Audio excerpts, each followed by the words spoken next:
Hello everyone, कैसे हैं आप सभी।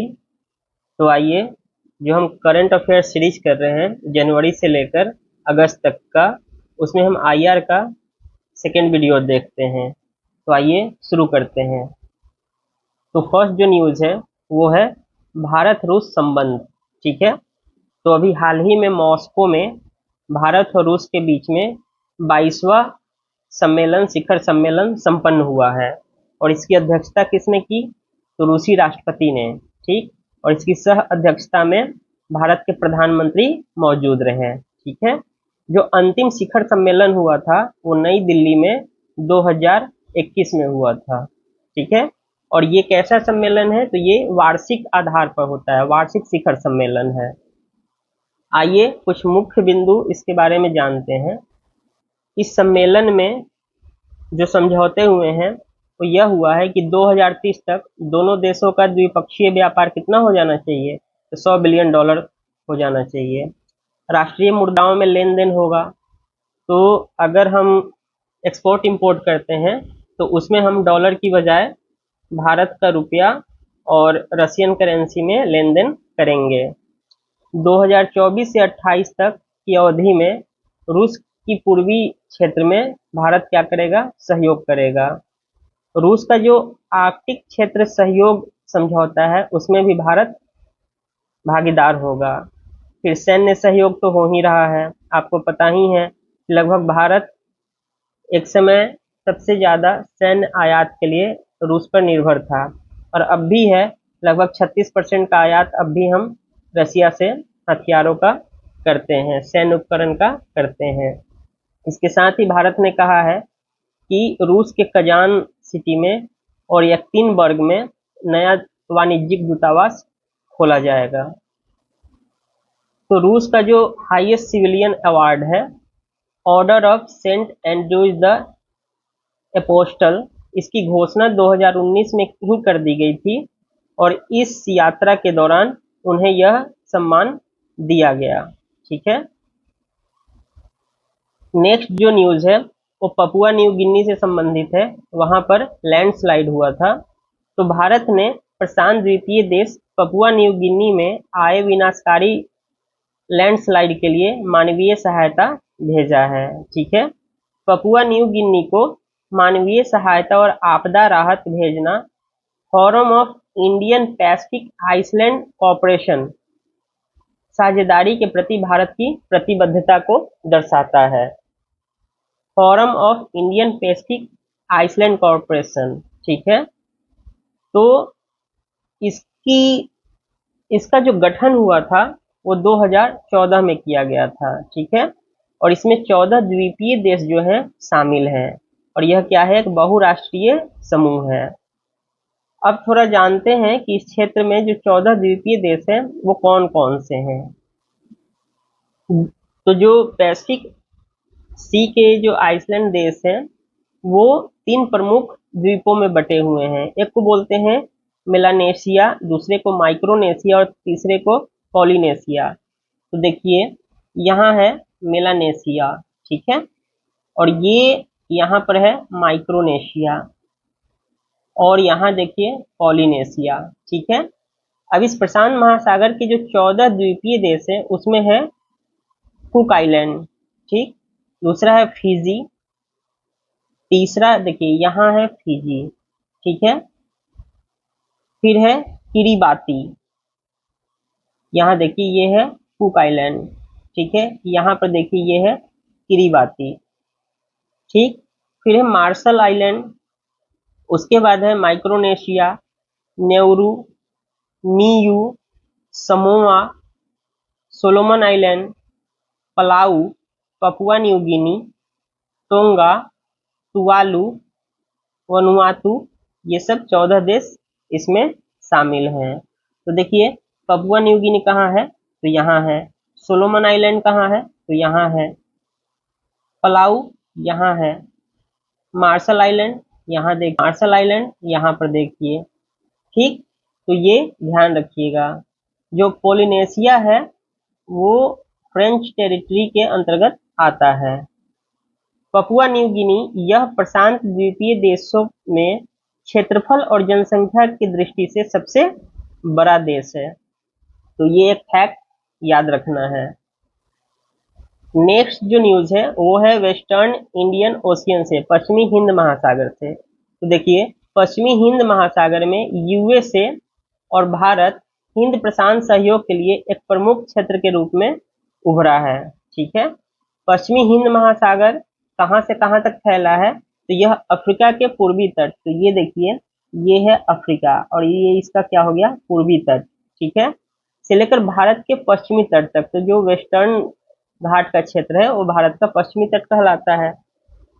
और इसमें कौन कौन से देश शामिल हैं? तो ये देखिए केन्या, ठीक यहाँ है, मोजाम्बिक देखिए यहाँ पे है, सोमालिया यहाँ देखिए, दक्षिण अफ्रीका, जब आप मोजाम्बिक के नीचे जाएंगे तो यहाँ पर दक्षिण अफ्रीका है, फिर तंजानिया, ठीक है, कोमोरोस ये देखिए, मेडागास्कर यहाँ देखिए, मॉरिशस यहाँ देखिए, सेशल्स ये देखिए, तथा फ्रांसीसी टेरिटरी मोएटे एंड रियूनियन आइलैंड भी है। ठीक है, तो ये है रियूनियन आइलैंड। तो आप एक बार साउथ टू नॉर्थ अगर आपको इंडियन ओशियन में सजाने के लिए भी आ जाए तो सबसे ऊपर देखिए नॉर्थ से साउथ जाएंगे तो यहाँ सेशल्स है, फिर कोमोरोस है, फिर मेडागास्कर होगा, फिर मॉरिशस होगा, फिर रियूनियन आइलैंड। तो ये इस सीक्वेंस को ध्यान रखिएगा। और जो पूर्वी तट है अफ्रीका का, तो उसमें सबसे ऊपर है सोमालिया, फिर है Kenya, then Tanzania, then Mozambique and then South Africa पड़ता है। तो देखिए दोहा में अभी अफगानिस्तान को लेकर संयुक्त राष्ट्र के नेतृत्व में एक सम्मेलन हुआ जिसमें भारत ने भी भाग लिया था। ठीक है, तो यह अफगानिस्तान पर संयुक्त राष्ट्र के नेतृत्व में आयोजित तीसरा सम्मेलन था। इस सम्मेलन में भारत सहित 25 देशों ने भाग लिया। इस सम्मेलन का उद्देश्य तालिबान शासन के तहत अफगानिस्तान के लोगों के जीवन को बेहतर बनाने के तरीके को ढूंढना था। तो अभी आपको मालूम है कि अफगानिस्तान देश में किसका शासन है? तो तालिबानियों का शासन है।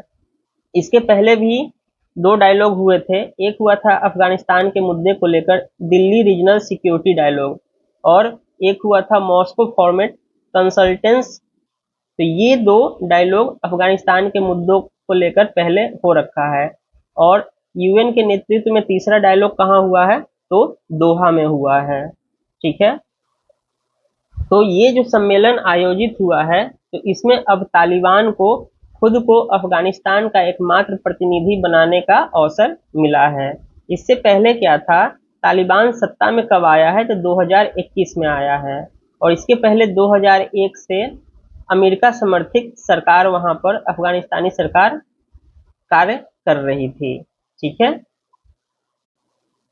तो नेक्स्ट जो न्यूज है वो कोलंबो सिक्योरिटी कॉन्क्लेव को लेकर है, कोलंबो सुरक्षा सम्मेलन। तो हाल ही में कोलंबो सुरक्षा सम्मेलन में आधिकारिक तौर पर बांग्लादेश 5वें सदस्य के रूप में शामिल हो गया है। CSC है क्या? तो यह एक क्षेत्रीय सुरक्षा समूह है। इसका उद्देश्य क्या है? तो ये हिंद महासागर क्षेत्र में समुद्री सुरक्षा, समुद्री प्रदूषण से निपटने और समुद्री खोज और बचाव अभियान को प्राथमिकता देता है। तो देखिए इसकी उत्पत्ति 2011 में हुई थी जब भारत, श्रीलंका और मालदीव ने त्रिपक्षीय समुद्री सुरक्षा समूह के रूप में इसका गठन किया था। बाद में इसमें कौन शामिल हुआ? तो मॉरिशस। तो ये भारत, श्रीलंका, मालदीव और मॉरिशस 4 देश हो गए और अभी बांग्लादेश शामिल हो गया तो 5 देश हो गए। 2020 में इसी त्रिपक्षीय समुद्री सुरक्षा समूह का नाम बदल के कोलंबो सुरक्षा सम्मेलन कर दिया गया और सेशल्स क्या है? इसका एक पर्यवेक्षक देश है। तो ये ध्यान रखना है। तो एक जो न्यूज है वो मॉर्कोसुर को लेकर है। बोलीविया जो है वो मॉर्कोसुर का पूर्ण सदस्य बन गया है। मॉर्कोसुर क्या है?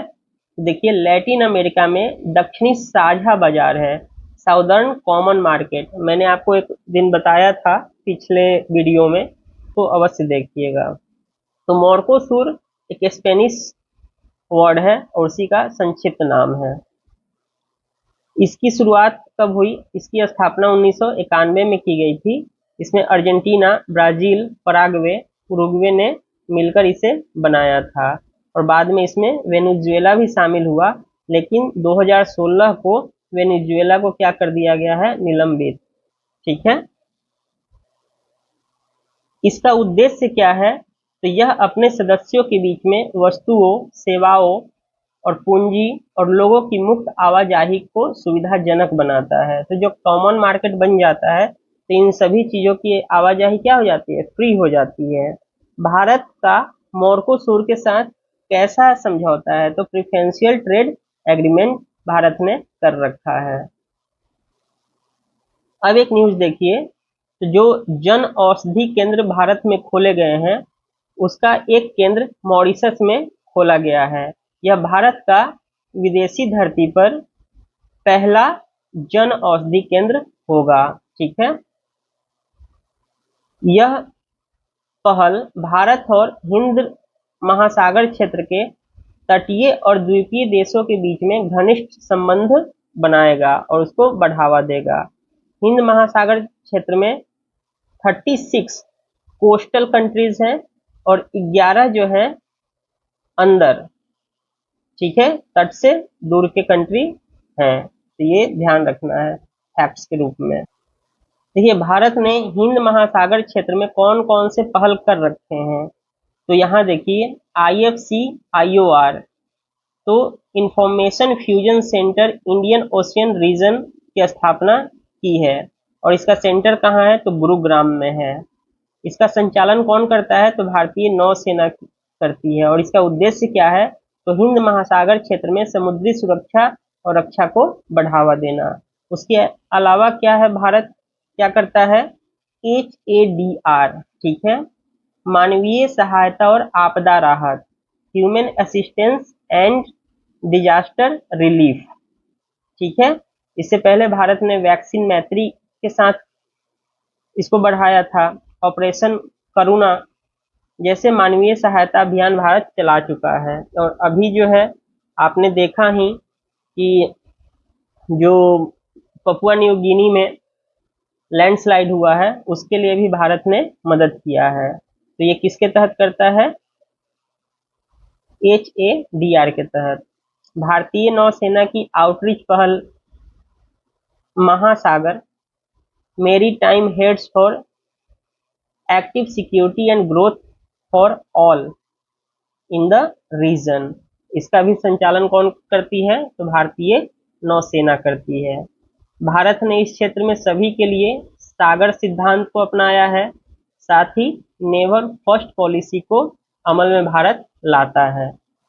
तो देखिए, दो इंटरनेशनल रिलेशन में छोटे छोटे वर्ड न्यू जनरेट हुए हैं, जैसे भू राजनीतिक मंदी, जियोपॉलिटिकल रिसेशन। ये एक राजनीतिक वैज्ञानिक हैं, उनका नाम है इयान ब्रेमर, उन्होंने ही इस शब्द को गढ़ा है। उनके अनुसार भू राजनीतिक मंदी जो जियोपॉलिटिकल रिसेशन है का मतलब है कि जो सुस्थापित वैश्विक शक्ति व्यवस्था है वो क्या होती है? चरमराने लगती है, मतलब उसमें उतार चढ़ाव आने लगता है। इसी को वो क्या बोल रहे हैं? Geopolitical recession. फिर है एनिमल डिप्लोमेसी। ये क्या है? तो कई देश क्या करते हैं? अपने मित्र देशों के साथ सद्भावना प्रदर्शित करते हैं और उनके देश में जो सबसे महत्वपूर्ण एनिमल होता है उसको उपहार स्वरूप भेंट करते हैं। एनिमल डिप्लोमेसी, यह बेसिकली सॉफ्ट पावर का ही अंग है। ठीक है।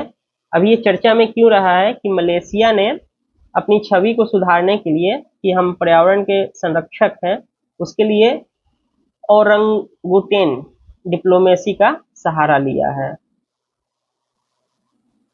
तो देखिए, वाशिंगटन डीसी में क्या हुआ है कि अफ्रीका के मुद्दे पर दूसरा भारत और यूएसए रणनीतिक संवाद हुआ है। ठीक है, स्ट्रेटेजिक डायलॉग हुआ है। कहाँ पे? वाशिंगटन डीसी में। ठीक है। इस संवाद का उद्देश्य अफ्रीका में एक साथ काम करने के लिए विचारों को साझा करना, संस्थागत, तकनीकी और द्विपक्षीय तालमेल को विकसित करना है।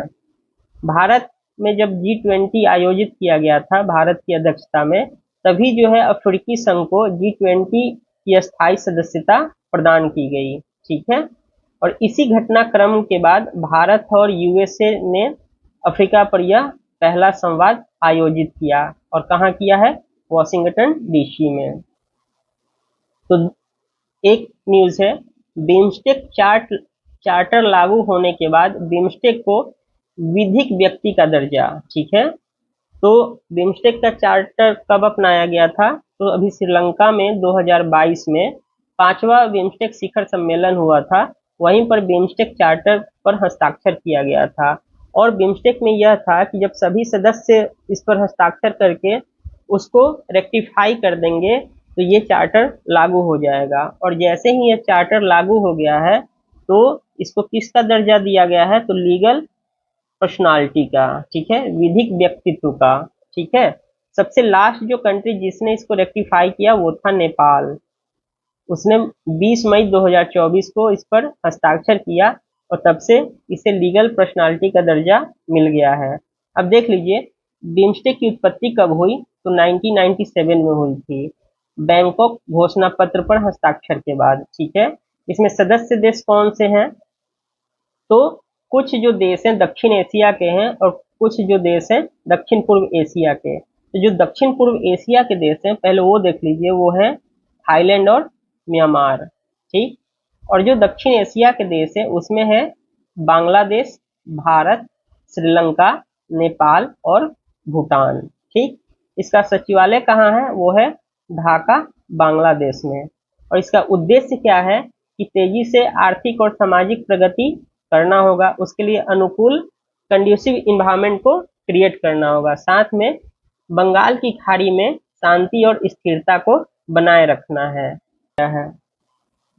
इसके अलावा एक एक्सरसाइज होता है DMEX। ठीक है, ये किसके लिए है?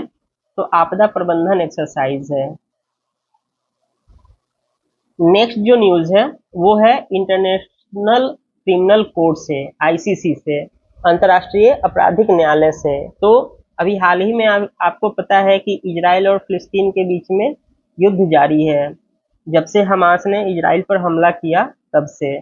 तो ICC में केस गया था, उसमें इजराइल के प्रधानमंत्री और हमास नेताओं पर मानवता के खिलाफ अपराध और युद्ध अपराध का आरोप लगाते हुए गिरफ्तारी का वारंट की मांग की गई थी।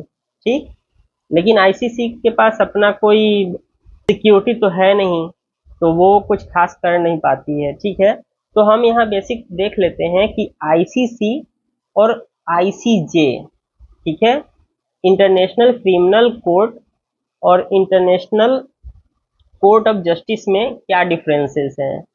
तो देखिए इसकी उत्पत्ति कब हुई है? तो रोम संविदा, रोम कन्वेंशन हुआ था उसके आधार पर, और यह कब हुआ था?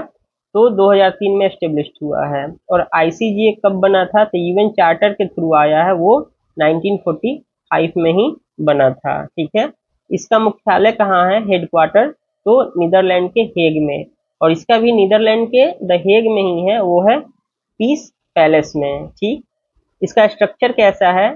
तो ICC में 18 जजेज होते हैं, जिनका कार्यकाल कितना होता है? 9 वर्षों का होता है, और इन्हें पुनः फिर नहीं नियुक्त किया जाता है। इसमें 3 प्रभाग हैं, 3 पार्ट है, प्री ट्रायल, फिर ट्रायल, फिर अपीलेट। ठीक है, और जो ICJ है इसमें 15 न्यायाधीश होते हैं, 15 जज होते हैं।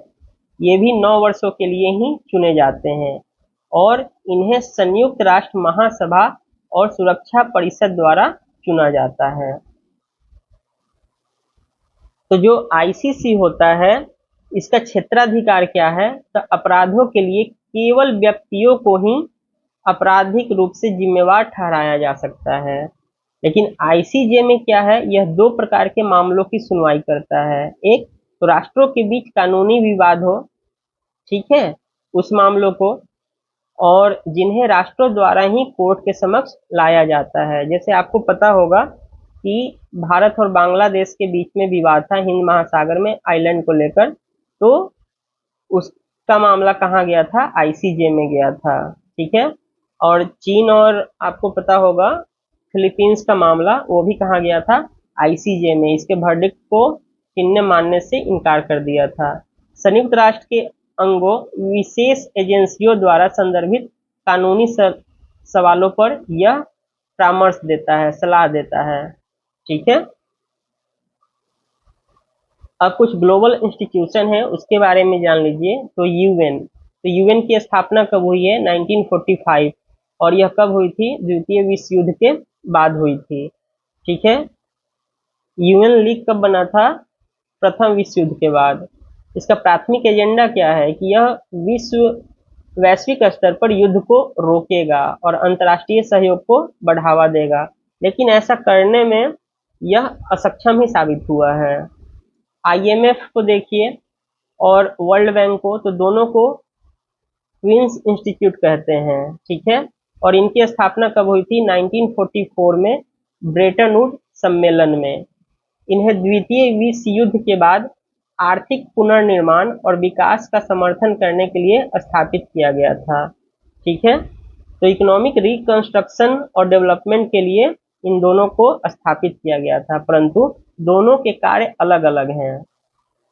तो देखिए वर्ल्ड बैंक का कार्य क्या है? तो यह दीर्घकालिक आर्थिक विकास और गरीबी उन्मूलन के लिए काम करता है, जबकि आईएमएफ क्या करता है कि नई अंतरराष्ट्रीय मौद्रिक नीति और वित्तीय प्रणाली को स्थापित करता है, ठीक है। एक संगठन है WTO, ठीक है, वर्ल्ड ट्रेड ऑर्गेनाइजेशन। इसकी स्थापना कब हुई? 1995 में।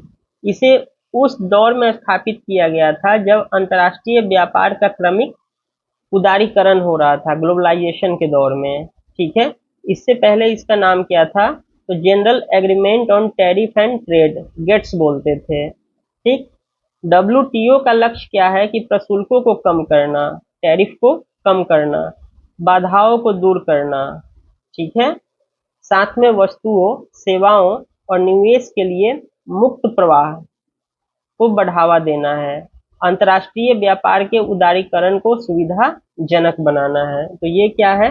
WTO का कार्य है, ठीक है।